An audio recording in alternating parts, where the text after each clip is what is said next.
Hey there, entrepreneurs. My name is Sushant, and welcome to TrepTalks. This is the show where I interview successful e-commerce entrepreneurs, business executives, and thought leaders, and ask them questions about their business stories and dive deep into some of the strategies and tactics that they have used to start and grow their businesses. And today, I'm really excited to welcome Bob Healey to the show. Bob is the founder and inventor of GrillBlazer. GrillBlazer is a US-based company specializing in high-powered propane torches designed for grilling, culinary applications, and outdoor fire starting. Their flagship product include the grill gun and the SUV gun, both engineered to deliver intense, clean burning flames for various uses. And today I'm going to ask Bob a few questions about his entrepreneurial journey and some of the strategies and tactics that he has used to start and grow his business. Now, before we dive into this interview, if you enjoy this content, please make sure to hit the like and subscribe button. And for more interviews like this, please visit treptalks.com. And with that, Bob, welcome and thank you so much for joining me today at Trep Talks. Really, really appreciate your time. Thank you very much, Sushant. So, Grill Blazer, I mean, very interesting product. Is this your invention? How did you come up with the idea?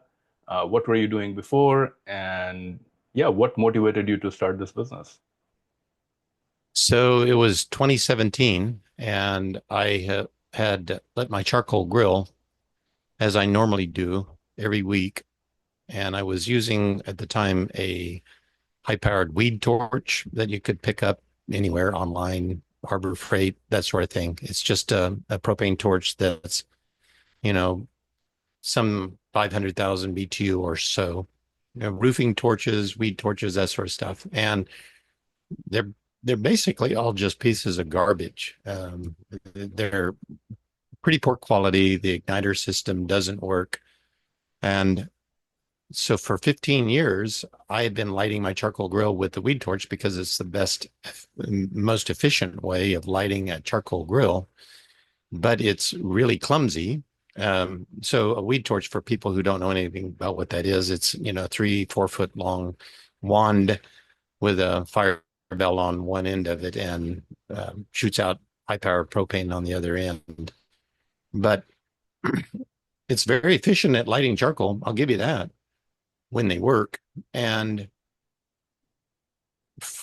I grill every week for, barbecue outside or smoker or something of that nature. And so I go through them 2 or 3 a year pretty easily because the design is not very robust. And so I just lit my grill and threw some steaks on using the old standby.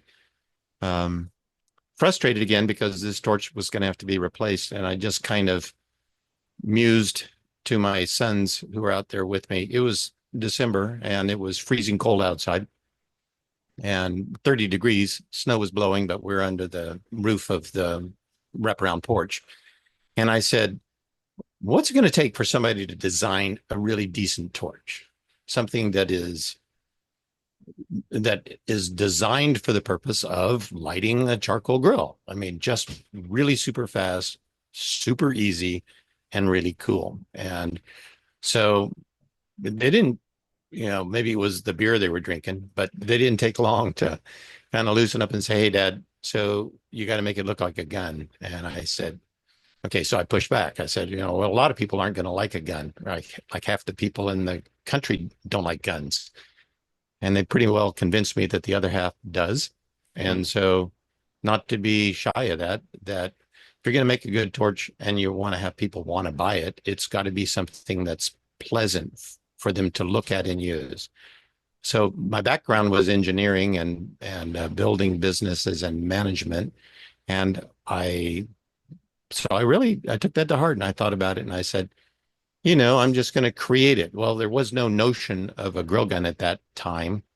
It was just a torch that looked like a gun. And so a couple of weeks later, I got a pistol out of my safe and set it down on the desk in front of me and put the torch next to it, the one I was going to have to replace, and said, now how to make you look like you, or, you look like you, however you want to look at it. I said, well, what's it going to take to make that happen? Now, the urgency in doing this didn't exist. You don't have to have a torch that looks like a gun.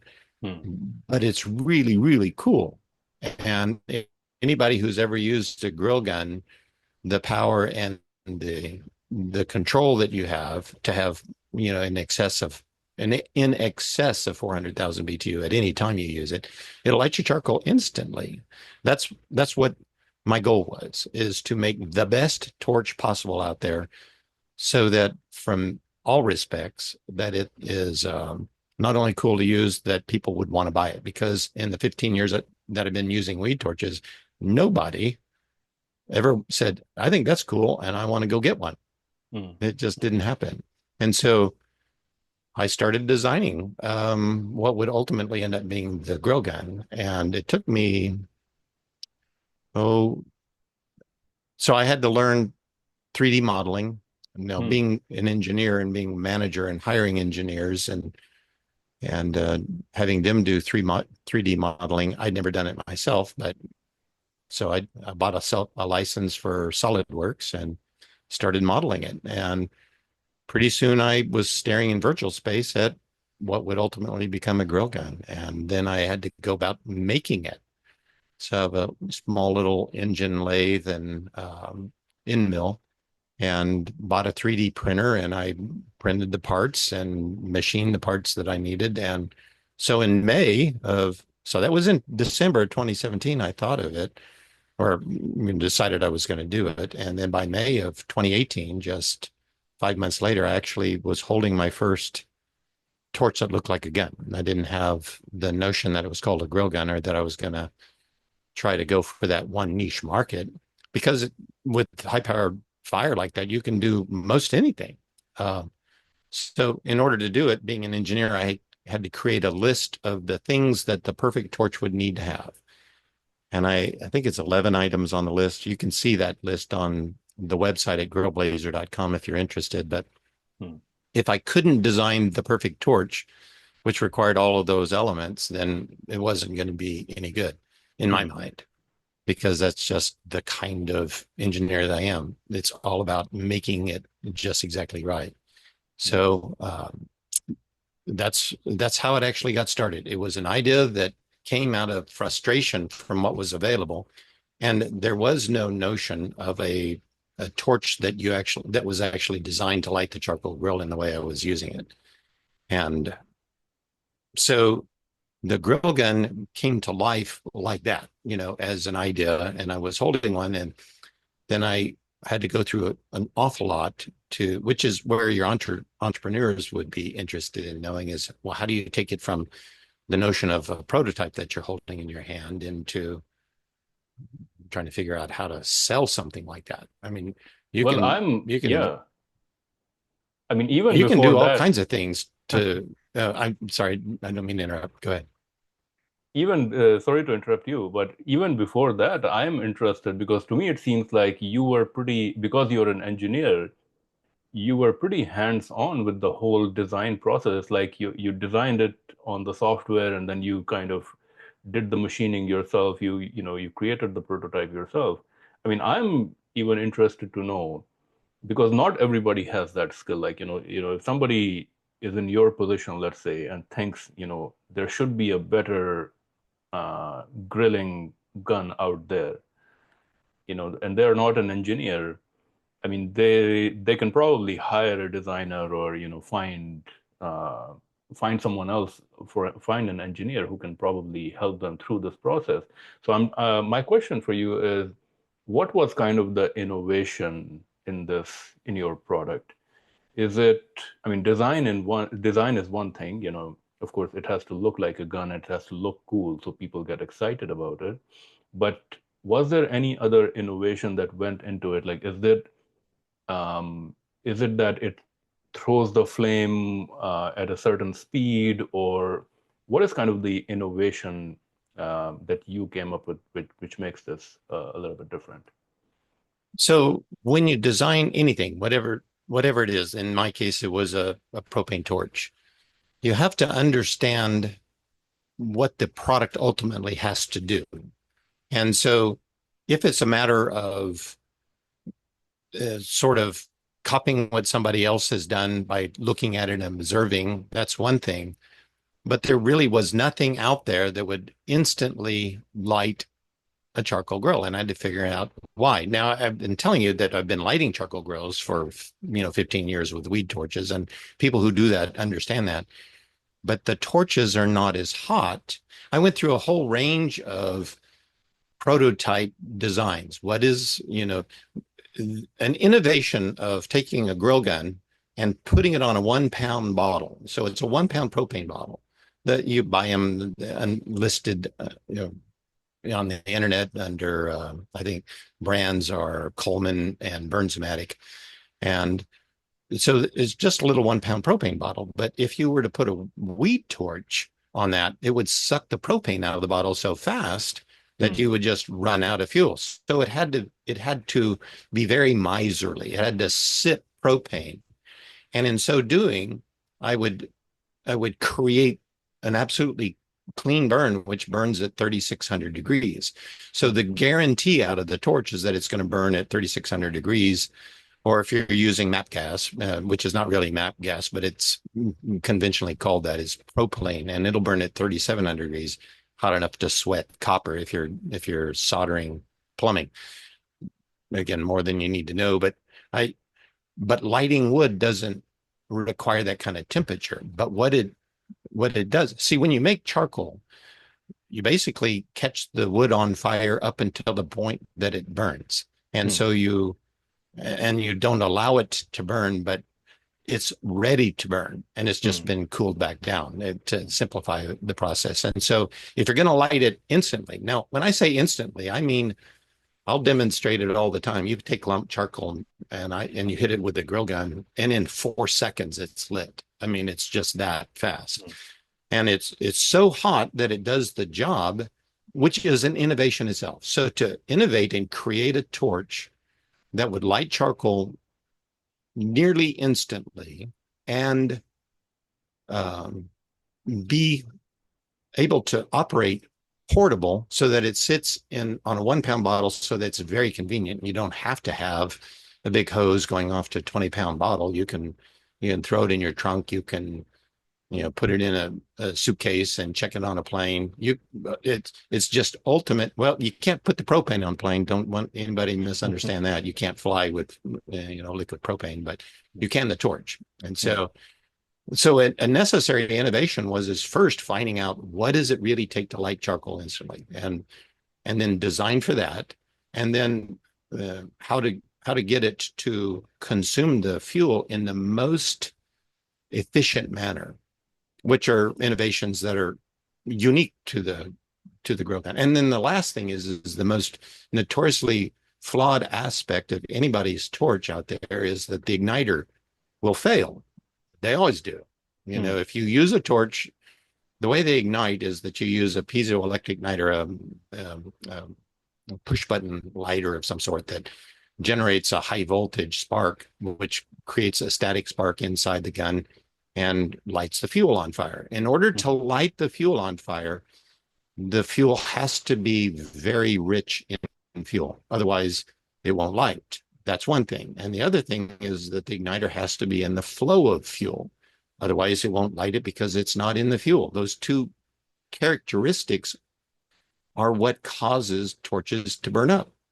So if I'm going to have one that will never burn up, which that's the grill gun, and its smaller brother, the sous vide gun, if I'm going to create a torch that's not going to, that was on my list. I had to innovate the way to make it to where you'll never have your igniter burn up. You'll never have your electrode burn up. So they're actually patented innovations that went into it. So the gun is very ergonomic. It's balanced. It fits well in the hand. It's not nose heavy. It's not rear end heavy. It feels comfortable. It's designed for grip, for ergonomic application. Right there, whether or not you're using the grill gun to light charcoal or you're using the sous vide gun to sear your meat directly that's been cooked sous vide, which is another topic. I mean, if you don't know what sous vide cooking is, then we could spend some time describing that too. But that's why the sous vide gun came into existence. There was no such thing as a sous vide gun or a culinary high-powered torch. Those are all complete innovations that I came out with in creating the grill gun. So I had this great high-powered torch, and it could light charcoal, but it could also be a searing gun par excellence, the best one out there. And there were innovations to get it to do that too. So I guess I could spend all day talking about it. I don't mean to monopolize the conversation, Sushant. You How just have long? I to mean, it seems like wave your hand. you created something really innovative here, and you patented some of those things. How long did it take you Yes. to go through the whole research and creation process? Oh gosh. Well, the research was pretty fast, with the internet available and being able to read white papers on whatever would be necessary wherever the design process was. I was able to learn pretty quickly. Learning how to make a torch that's safe to apply directly to food, for instance.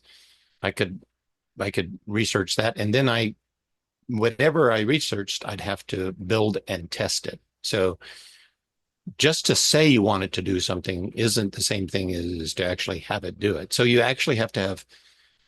really have to have the goal in sight. What do you want it to do at the end? In my case, I wanted it to do those 11 or 12 elements that I said that I needed it to do. And then I needed to figure out how to make it do that. Now, so other people who don't have the background that I have,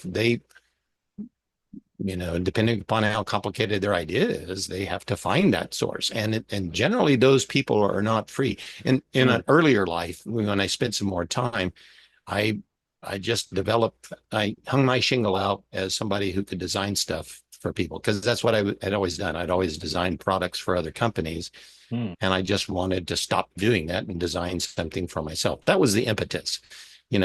I want to start my own company, and I want to create my own thing and not make something new for somebody else for once. So that's where I went down the road. So I made a list. Boy, that was back in 2015. So 2 years earlier, I made a list of things that I wanted to do if I ever had time to do it. So I had to quit having a day job, and I had to actually focus my life on what did I want to do. And these are all characteristics that a successful entrepreneur has to actually be able to do. You've got to put yourself in it. You can't be an entrepreneur, a successful entrepreneur, by day, if there's any competition. So now that's not true if you are uniquely the most talented orator or something like that, and you have the ability to do things that other people cannot do that are not duplicable. Well, then you can do that in your spare time. But to innovate and create the product and have it come to market, boy, it's a lot of work to do. And you either have to do it yourself, Mm. young budding entrepreneur out there. You either have to do it yourself or you have to find somebody who will do it, and that'll cost you money. So then you have to find how you're going to find the resources, to be able to pay for that. And I really found that there were hundreds of people that had great ideas. Mm. And all that I had to do was create it for them, and then they would share the money with me, right? So that just never happens. I would, as a developer of things, I would never just say, sure, I'll design it for you, and then leave it up to you to figure out how to bring it to market so I get paid back.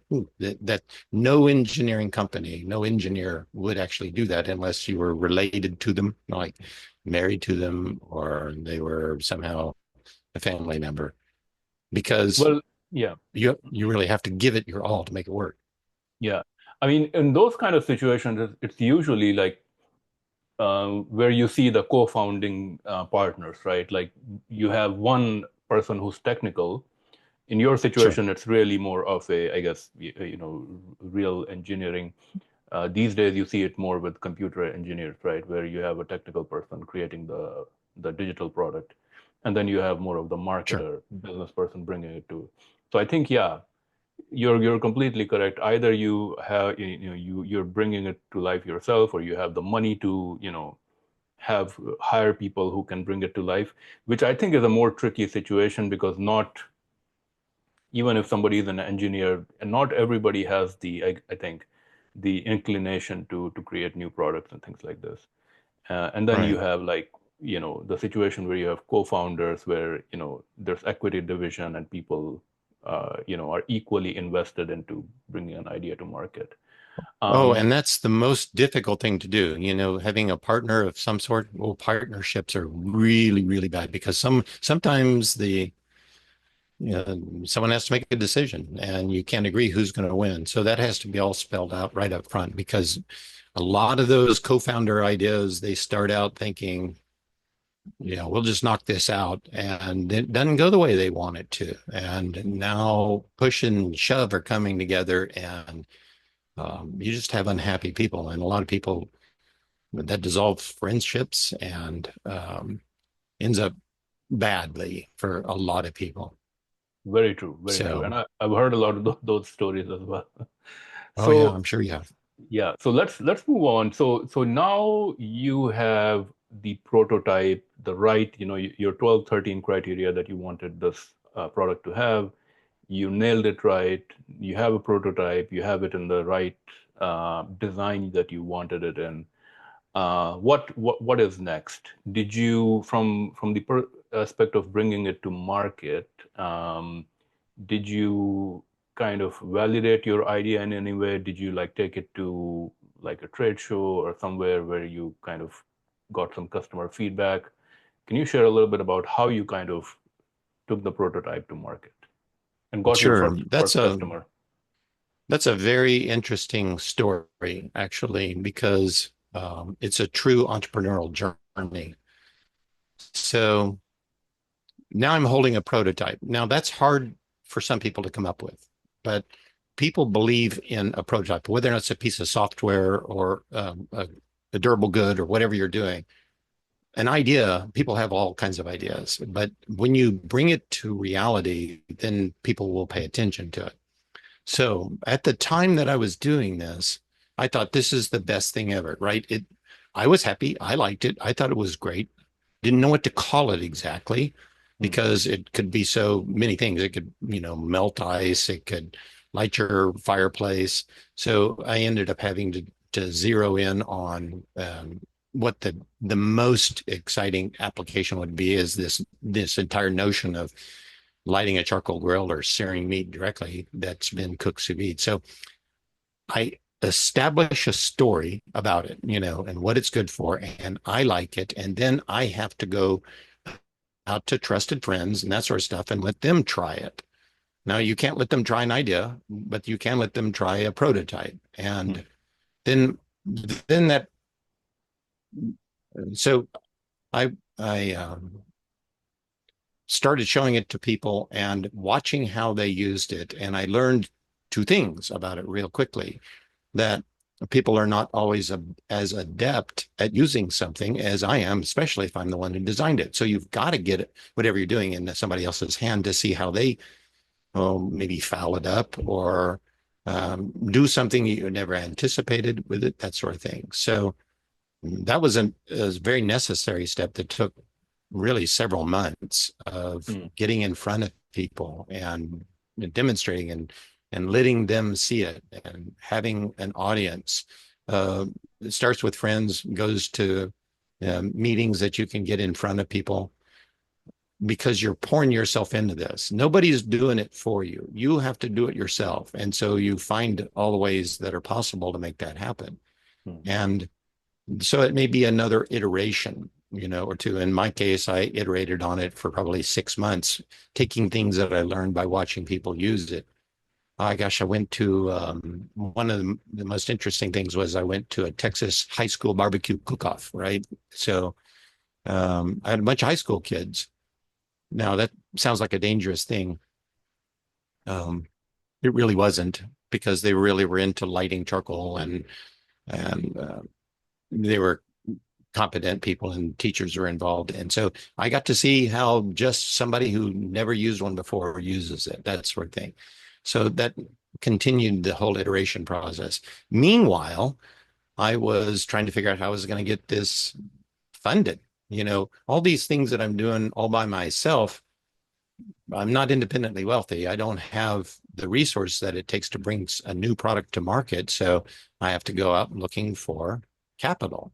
Hmm. And if I were peddling a .com or a pharmaceutical, it would have been pretty easy, with high quality product to find money because people know what that is. But a gun that shoots fire is not exactly something people jump up and say, I want in on that. And the reason is because they have no experience with it. People could burn themselves with it. So you can hit yourself with a 16-pound sledgehammer too. You just don't do that. So it was not an easy sell. So in 2018, I spent that year, I had the first prototype in May. And then I went through, that was one that was completely handmade. And then I started having more prototypes made so that I could actually put them in hands of other people in order to be able to do these events that I was talking about, or send them to YouTube influencers if I could find anybody that would be interested, that sort of thing. Meanwhile, I had to figure out where in the world was I going to get it manufactured and how was it going to pay for that. And so that was, again, you can't do this part-time. You have to pour yourself into it and do it every single day. And sometimes, you're getting 2 days worth of work in for every day that people think of as a day, when you start early and end late and fall asleep and do it again tomorrow. And so that ultimately spun me all the way around to February of 2019. Now, in February 2019, I knew where I was going to have it manufactured. I had quotes. I knew what it would cost. I had all the financial model of creating and selling it down. I just didn't know how I was going to pay for it. And I had talked to a lot of investor type people, and everybody wanted to spend very little money on it because they didn't understand it. And there were no comparables. A comp is the idea of something else on the market to show you what the value of it is. And so there was nothing, because it's a new category. A high-powered culinary torch was a new category. And so it was in February of 2019 that I decided I was going to have to learn how to do Kickstarter. Now, are you familiar? I'm sure a lot of your entrepreneurs would know about altruistic crowdfunding. Yes. So I was going to have to do Kickstarter. So from February of 2019 through May of 2019. So it's February, March, April, and May. So better part of 4 months. I studied Kickstarter intensely. I looked at all of the programs that had been successful, and I analyzed them from every aspect. How big were they? What colors were they using? What's the font size? How long did videos play? What kind of images they use? What colors they use? How do you contact people that had been successful on Kickstarter and try and understand how to be successful on Kickstarter? What level of product? So it's a buyer. So everybody that is on Kickstarter, I don't know what it is now, but at the time I think there was, I think 40 million people. That may be an order of magnitude wrong. I can't remember. So those people were Kickstarter wannabes. That's all. They would sit, as I lovingly said, sit in their mother's basement with their underwear on the computer all day long, just going, what can I buy? Right? Because they have nothing in their life to do besides be on Kickstarter. Well, that's not really true, but that was my way of saying, okay, that's my audience. That's who I'm talking to. Someone who's really into this. Well, so I had to get into the mind of the Kickstarter, and then what would the Kickstarter individual, and then what would motivate him to buy. And so I learned those things, or at least I felt like I learned those things. And then I had to know what it would take to know with certainty that I was going to be successful. Because you don't do it if you're not going to be successful. At the time that I ran my Kickstarter program, spoiler alert, jump to the end, I was very successful. I had between it and Indiegogo, I raised a little over $500,000. Wow. And at the time, I was only 1% ever, see what, 1% ever break $100,000, Hmm. and 80% of them fail. And Hmm. so, in other words, they can't make their goal. Hmm. And in the world of Kickstarter, if you say that you will do something and you get the backing for that, then you have to do that, or you'll be Hmm. mercilessly crucified on the Kickstarter platform, and you should never do it. And so Hmm. I had to know with certainty when I launched the Kickstarter program that I would make it, and I Hmm. did. And the reason I knew it with certainty is because I just created the realm of capturing data that would tell me that. So without ever having, I know this is going to make a lot of people wince, but I I I sold grill guns on the internet before I ever had one to see if Yeah. people would buy it. And so I wasn't stealing anything from anybody because I would have to reply back to them that I don't have any stock right now at this time and refund their money. But Hmm. a person will tell you that they'll do something and then they won't, Yeah. because for many, many different reasons. They feel uncomfortable. They want to get out of this situation, whatever it is. You don't know you're going to do something until you actually accomplish it. And so there are an awful lot of people that do what I'm telling you right now on Kickstarter right now, or on the internet right now. That's why sometimes you'll buy stuff that you never get because they're out there fishing for an opportunity to make something. But when I when I knew the ratio of people who would say they would buy one to the people that actually bought one, then all I had to know is how many people would say they would buy one. Hmm. And so I went to gun shows, Wanamaker Gun Show in Tulsa, Oklahoma, our RL Gun, let's see, RLK, I think it's RK Gun Show in Tulsa. I just, I was selling my prototypes. I was just saying, I'm going to do a Kickstarter campaign, guys. Um, if you will buy this, I will make it. And so I had all kinds of people telling me they would buy it, and I knew they weren't going to buy it, Hmm. but I knew the ratio of people that I was able to get the pulse of the market that would actually buy something through that, and then Hmm. apply that against the people that actually did buy it through my other study. And I only had to do that for about 2 weeks before I refunded everybody's money, and I knew what the conversion rate was going to be. Hmm. And then I had to find out how I was going to get those people. So I went to YouTube By the way, what was the to conversion info. rate? At the time, it was 4%. Well, that's pretty high. It was really, and that actually bore out. And in a Kickstarter, it was much higher than that. Okay. But online, 4% is really high online. Yeah. And, but on Kickstarter, because you're in a marketplace of people who are looking to buy something, it's much higher than that. Yeah. If you get their interest and you get them to pay attention. But on Kickstarter, they won't, no one's going to take that step forward. They have to see that it's going to be successful before they commit to it. Hmm.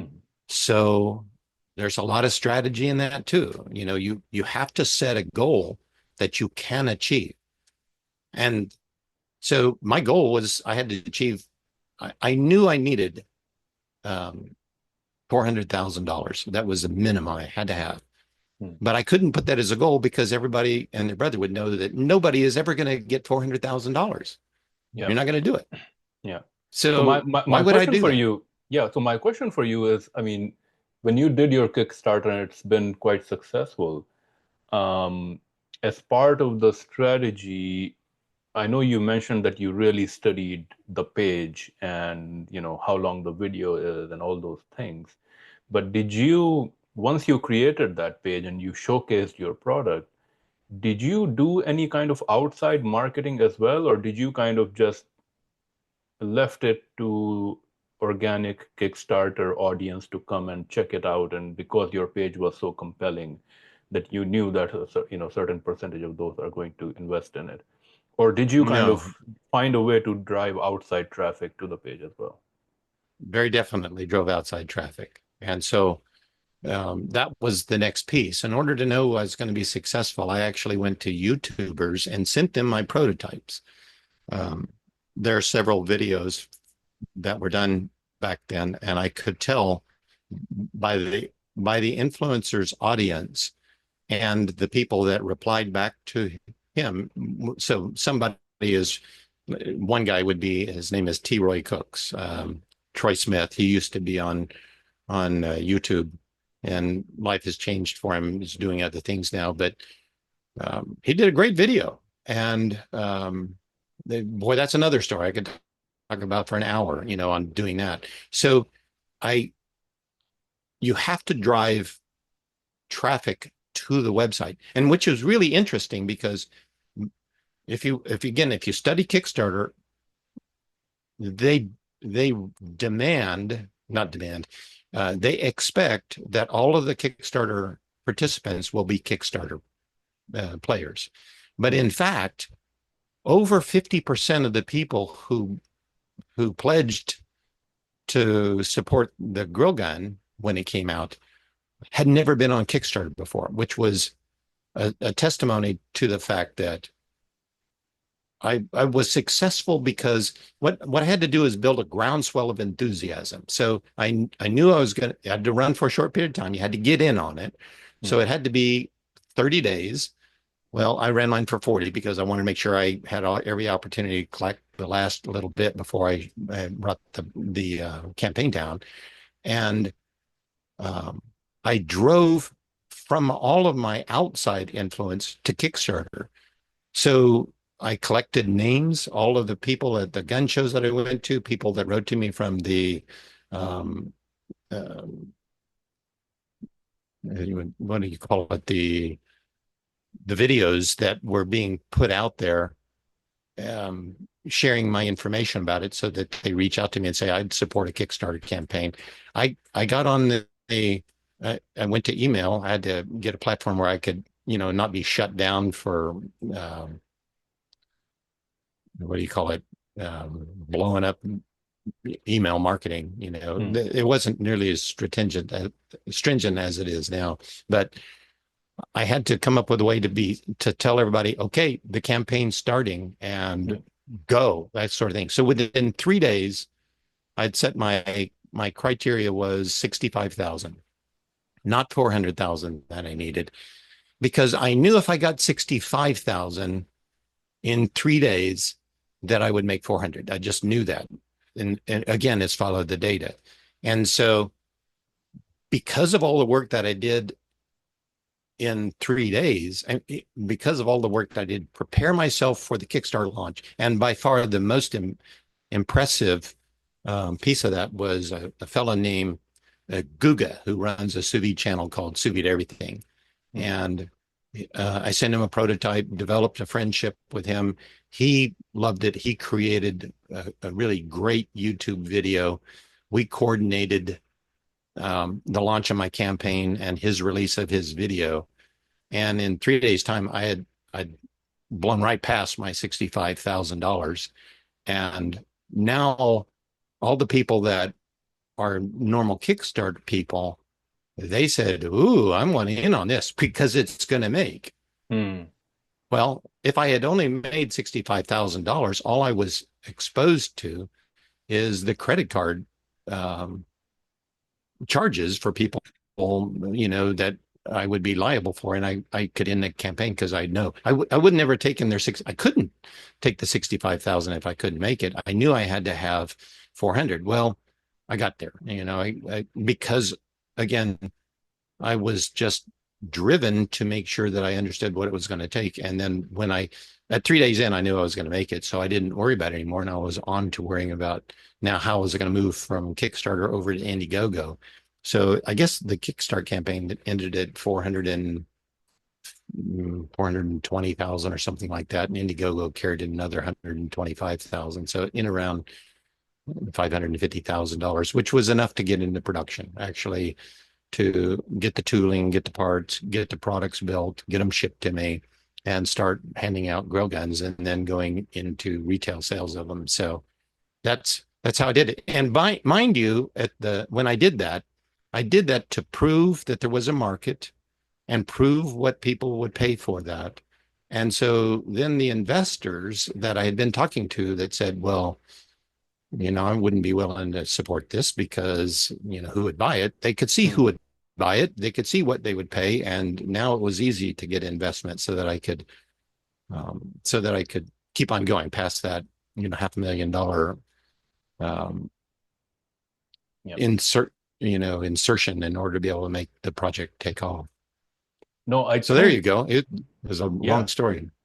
No, I think you took a very methodical approach, and I think that's the level of commitment and effort is required to even come close to becoming or making your project successful. I think in any entrepreneurship approach, if you're really just taking like some sort of a quick shortcut, right? That's not, I mean, it's very difficult. And especially for the kind of product that you are doing, I think there wasn't really a different path. I guess my next question for you would be from a manufacturing perspective, when you approached, like, I'm assuming that you kind of costed it beforehand. Oh, yeah. What was the biggest cost? I mean, number one, how did you find a manufacturer? Was it in the US? And number two, I'm assuming the biggest cost to build this was the tooling itself. Can you talk a little bit about that? And what were the upfront costs? Were there any like minimum order quantity issues at the beginning?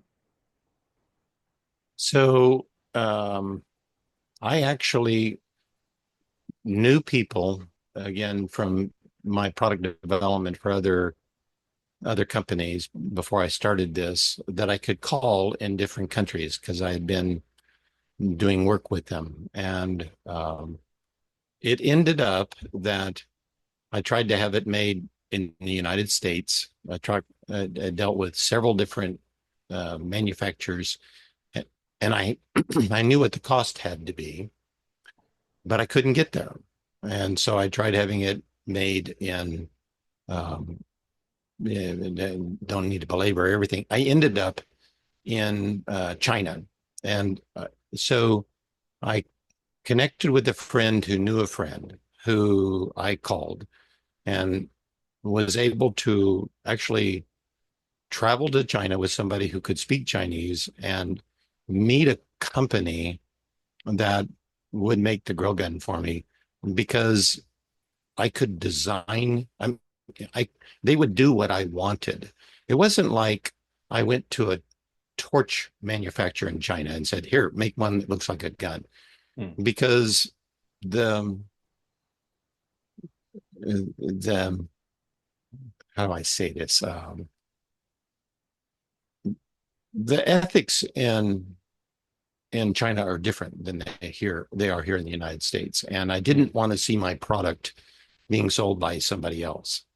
So I really, not meaning to slam anybody in China. I'm just saying that the reason that they copy things and make them is because that they really don't know why not. It's just the way. Well, of course you do it. If you can make it and I can make it, then we both make it, and then we win on the field of the sales. Well, when you don't have all the development that goes into it, and you just borrow somebody else's intellectual property, it's not a level playing field. And so I needed to keep it under wraps with somebody who I could trust. And so I went over and I met a man, and I liked him, liked his company. He was willing to do it. I taught him how to do it. And then we were able to keep that under wraps for a while before people figured out who was making it. And then I started seeing other competitors. You take a new idea and you develop it. If it's successful, like the grill gun was, then you're going to have competition because people are going to copy it. And so it was an entirely invented market that I created. And now there are lots of other players that are in it that are considerably less expensive than mine. I own them all. I buy every one that shows up out there, and they're all garbage because they don't understand what it takes to make a high quality torch. And Hmm. so those secrets are not let out. I mean, you think you can duplicate something, but if you don't understand what you're looking for, then a manufacturing shortcut here and a cost savings there, you don't end up with the same thing. But still and yet, they sell products. And the reason they sell them is because unless you hold a grill gun in your right hand and the competitor's piece of garbage in your left, you really don't know. And the competitor can say, so I will say my product has 400,000 BTU because I can demonstrate that. But someone else will say my product has 700,000 BTU because it's a bigger number. Hmm. So it's really not true. It's all about getting someone to buy your product. And if he can do it, so can I. So that's I I think I might have lost track of the thread where I was as far No, as I, your I think question. I think So no, I think it's you answered it. I guess my question, of what I'm curious about is, you were not, like, the copycats that are coming up. Are they not? I'm assuming they're not infringing upon the patents that you have, or maybe you're not inclined to go after them to enforce it. well, in Um, the United States, to prosecute a patent is very expensive, and yeah, so and that doesn't mean that they aren't infringing, but it just means that at the point where the grill gun has enough sales out there and they've sold enough product out there. I know who they are. In fact, I met one of them at the National Hardware Show in Las Vegas a few weeks ago. They will they're ultimately going to have to pay for this stealing of the intellectual property. And because I do have the patent, and mostly the reason for having a patent really is to own the intellectual property so that if you ever end up selling the company, that the person that's buying it presumably has the deep pockets to protect their intellectual property. And so if you don't have the intellectual property, then you might be infringing on somebody else. Or furthermore, someone could come along and patent what you did and prevent you from um, being able to make your own product. So it's a very expensive process, and prosecuting patents are expensive. And I don't want to give anybody a false illusion that you need to wait on the patent to get the product out. That's a fool's game. yeah, If you have a product you want to make, you build it, you make it. You know people are going to copy you. You run faster, you jump higher, and you're on to the next thing because you can't protect yourself. The patent does nothing to protect you unless, like I said, you're a really big company that has intellectual property that can, the sales volume are high enough that, the several $1 million that it takes to prosecute a patent infringement, that's just chump change, and that's not where the grill gun is. yeah, It's not chump change for me. So, yeah. By the way, we are at 7 p.m. Do you have another 10, 15 minutes to go or? yes, I do. Okay, okay. So let me ask you one question. So, I mean, it's to me, it seems like you've spent so much time and effort, and maybe it was a passion project for you. But there was a significant amount of effort that went into bringing this product to market. And now you have copycats and so forth who are, I guess, taking part of the market share.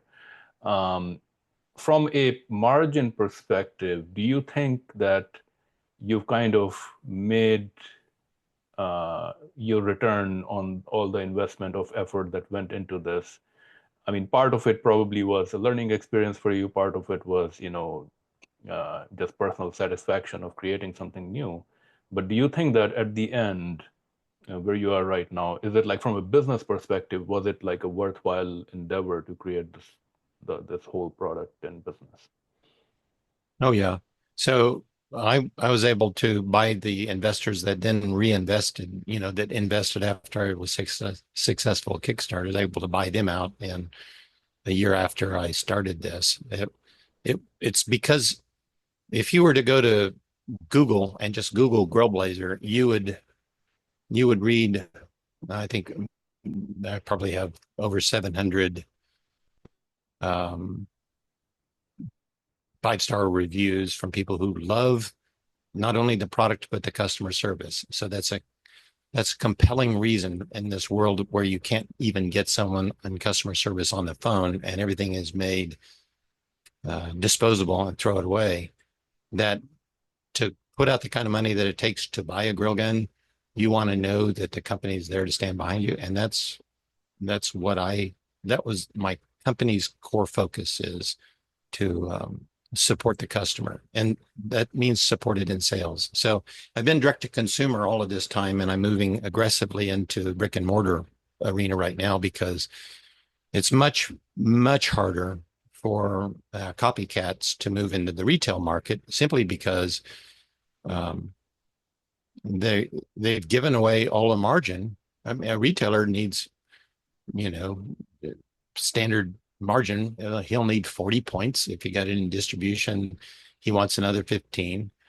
So you do all this work and you give all the money away because if it's on a retail store's shelf, they have to make money with it, and people are going to damage it and they're going to return it. And just all the aspects of business included makes it very expensive to have something on the retail shelf. And so you can't, the copycats, the cheap Chinese knockoffs, they'll never be there. They won't be on the shelf at so and so's charcoal grill store, the specialty markets, Ace Hardware, Shields, Bass Pro Shops. They won't be there because they've basically prostituted themselves for the quick buck in the direct-to-consumer marketplace. So it depends on what you want. If your goal is just to be direct-to-consumer online business, which is very much the big play for people who want to do that, but there still is the margin. The market is much bigger than the direct-to-consumer. I've been doing this for 5 years now, and every single day, if I go to a show, I talk to people that have never heard of me before. Well, how can that be? Well, if you're not sitting on your sofa at 2 a.m, thumbing Facebook or looking at Instagram, you're not going to know about me because that's what you have to do to get social media eyeballs. Well, I personally don't spend any time on social media, and most people I know don't do that. So how am I going to see them? So the only way to really sell the product and make it a household name or a staple is to actually be in retail stores. But you have to be careful about how you do that and what stores you go into, because they won't carry it if you don't have a good product and a good reputation, which is what I built first, is a good product and a good reputation. And that follows me around. So it's making the introduction into the retail market much easier. Yeah, I think you have solid fundamentals. You have the patents. I mean, you're the first to market. You have a good story. You have the numbers. So I think that probably helps you quite a bit in getting into retail. Um, what is your kind of future vision for your business? Where do you see your? I mean, I think I know you're, as you said, you're going in aggressively with retail. So you want to get this distributed and become a household name. But I mean, where do you see your business 5 years down the road? So anybody who doesn't plan for the future and lets the future happen to them, they're making a mistake. So, but that doesn't mean you don't change your plans. You just have to march in the direction of a plan and see if you get there, and then be ready to pivot if you don't. So for the next 2 years, I'm really pushing very hard at letting people know that would otherwise never know about it. The whole angle of getting it into retail stores. And so you won't see anything new. from GrillBlazer for a while because I really have to focus on introducing something that for me is 5 years old. You might say long in the tooth, but when only, 80, 90,000 people know about it because they own one and they swear by them and they love them, that's only 80, 90,000 people, right? I've sold to 52 countries. There are people all over the world that love grill guns. They just have to know about it. So building the market in Europe, I know what the sales volume is outside of the US. Right now, kind of a surprise, you're in Canada, so the political bent right now. Tariffs are something that I really have to try and navigate and how I'm going to manage this. US tariffs. I don't know what that'll do, but it's just another curveball thrown my way. So I have to figure that out. And so there's no one to raise your hand and say, how do I do this? You, again, just have to figure out what you're doing. Ultimately, I have plans for new products along the torch line because I can't have been selling a torch for 5 years and not heard wishes that people had. So I have. And so I will introduce those things in a couple of years. But as it is for right now, it's really to take the grill gun as much as I possibly can into the realm of a household name. Somebody for backyard grilling, tailgating. It's just the most amazing, cool tool. If you are a guy and you are between 35 and 55, you are my ideal, and an outdoorsman, you're my ideal and likely buyer. So that's just the top of the bell curve. And so all entrepreneurs know who your ideal and likely buyers are. Focus on them. And you'll have spread on both sides of that. But you won't be successful at all if you don't know who you are selling to. Yeah, definitely. Very, very true. In every entrepreneur's journey, there's always, by the way, before I go there, very quickly, I want to ask you, your team. So it seems like you are kind of the big, you're out there selling, marketing. Who else is in your team? So I have my son who started with me right out of high school, and now he's 23, and 3 other full-time people and my wife in the business. And so we manage the marketing, the sales, the customer service, the manufacturer's reps. So all aspects of the business,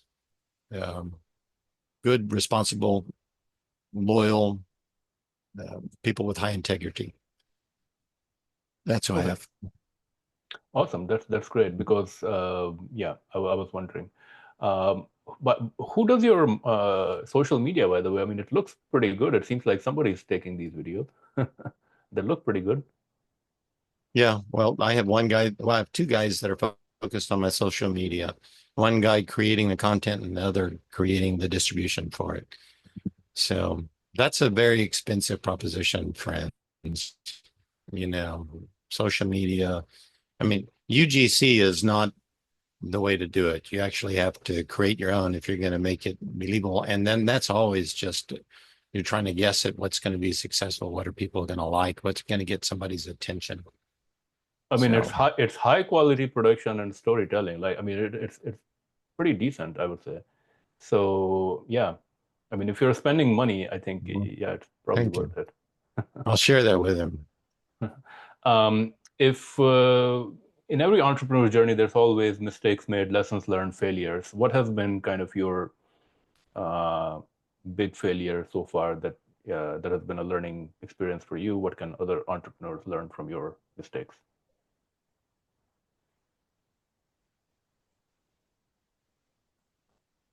So what you said is normally true.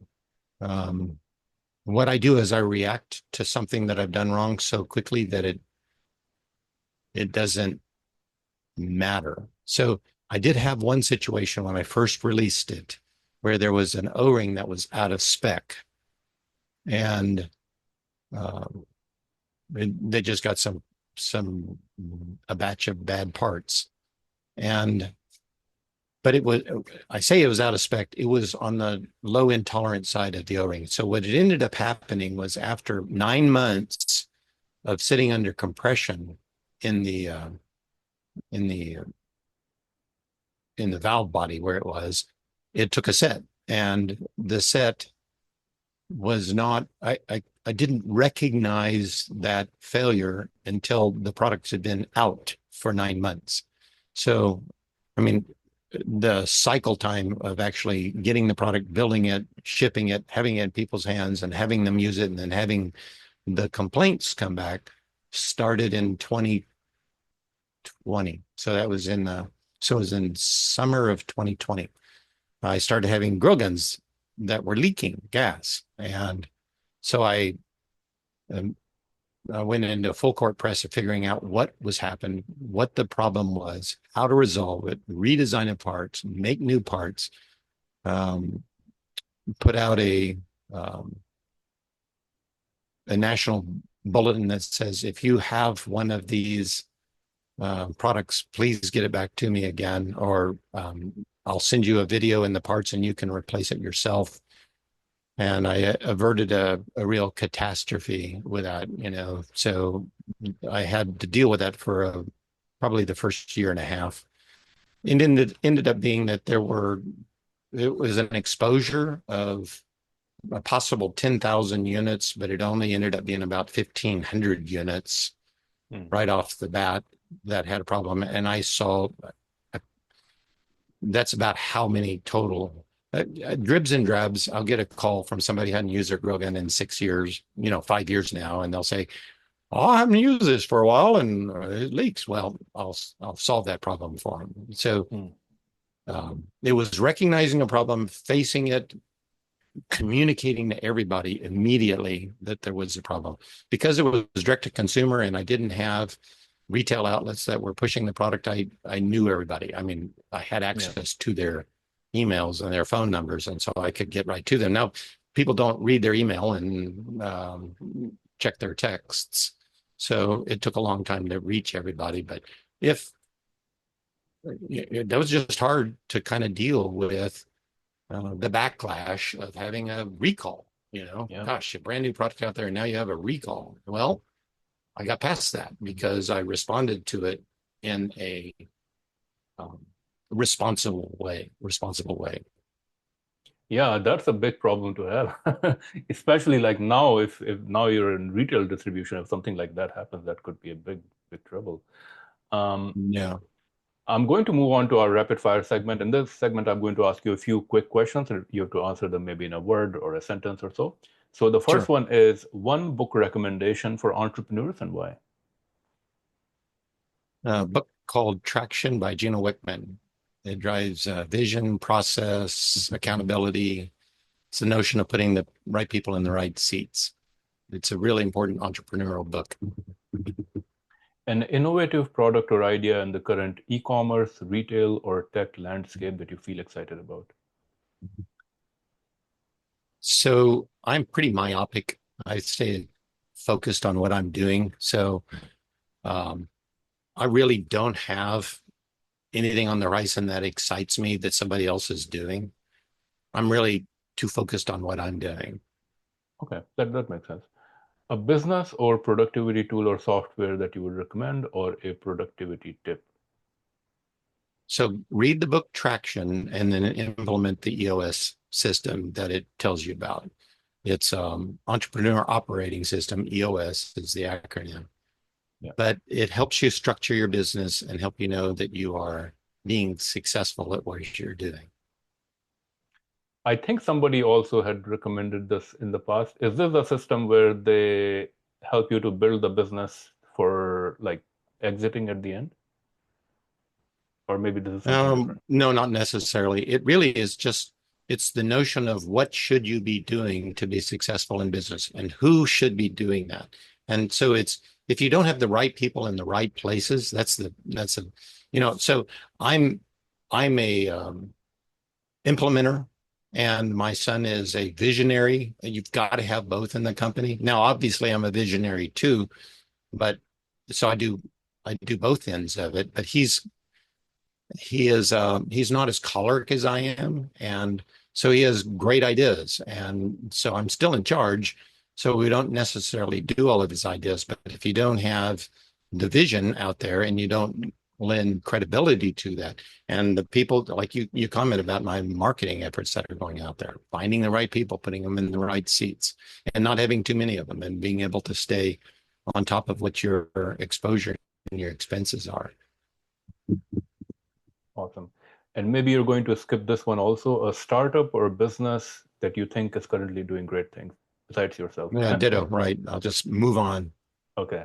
A peer entrepreneur or business person whom you look up to, or someone who inspires you. Well, there was a business coach that I met right off the bat to help me when I knew I wanted to do something. I reached out to a man named Clay Clark, and he assisted me in developing so much of what it was that what I did. I mean, it sounds like I know all of this stuff, but I had to learn it from somebody. And so he's a business coach in the Tulsa area, has a company called Thrive 15. And I really respect him and appreciate all the work that he did to help me get my myopic focus on what do I need to do, keep it in line. Final question, best business advice that you have ever received or you would give to other entrepreneurs? So I haven't been able to implement it yet, but at the same time that I learned about the book Traction, I read a book called, it's called 10X is Easier Than 2X, which is a book by Dan Sullivan and I think it's Benjamin Hardy. Yes. And so it's another angle on the whole notion of running a good business. Don't chase after the stuff that anybody can do. Do what only you can do.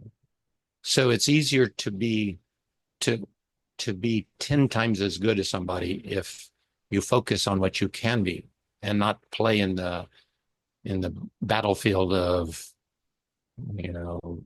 Commodity. run-of-the-mill ideas with all kinds of people doing it. It's just easier. It's the same amount of work, but the growth is so much more possible. Awesome. Yeah, there's another book. I don't know if you know Peter Thiel. He Yes. has written a book called 0 to 1, which has kind of a similar idea. Read that as well. Yeah. Yes. Well, Bob, thank you so much. Those were all the questions that I had today. I know we went a little bit over, but really appreciate it. I mean, you have a very, very interesting story. I think I'm quite inspired by the